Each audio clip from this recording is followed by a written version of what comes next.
Welcome to Daily Devo. I'm Pat. Today we're going to talk about something new.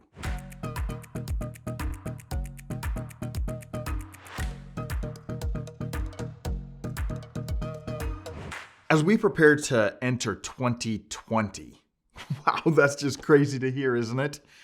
As we get ready to jump into this new year, we want to take the first few weeks and be reminded of how often God speaks to us about new starts or doing something new or creating or just hitting the reset button.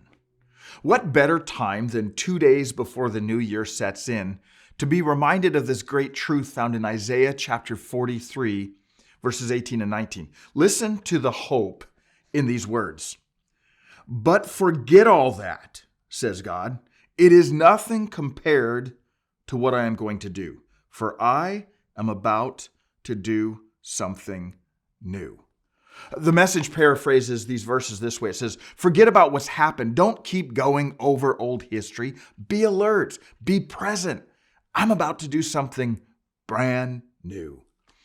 The context of these words is that the prophet Isaiah is speaking to Israel during a time when they were in captivity. They'd lost everything that they thought they would hold on to forever.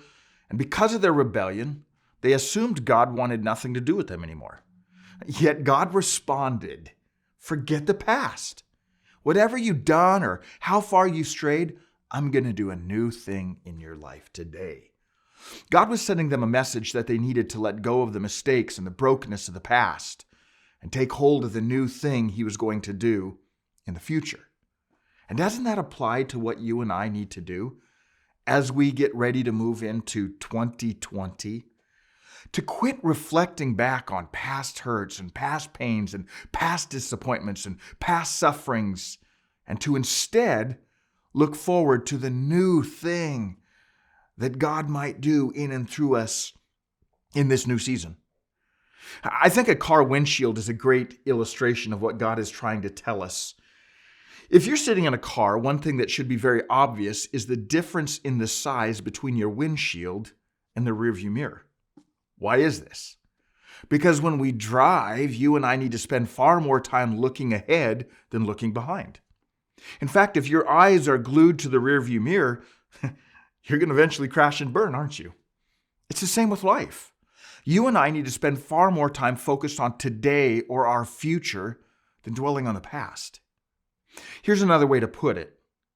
It's impossible to see where God is leading if we are always looking where we've been. Now, let me repeat that. It's impossible to see where God is leading if we're always looking where we've been. So my daughter and I have this tradition.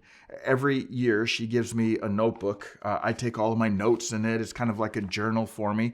And so I get a new one from her every year, and she writes a little message in the beginning of it. She got married a few years ago, and so now her husband does this as well. But this is the one I just got from them as we enter 2020. And here's part of the message that her and her husband wrote to me.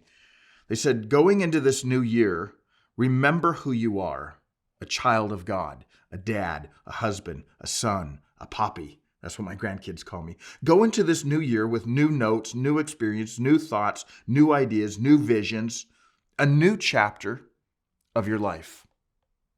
As you prepare to enter this new year 2020, these words written to me are as much applicable to you as well. Go into this new year and remember who you are. A child of God. Go into this new year with new experiences, new thoughts, new ideas, new visions. This is a new chapter in your life and my life.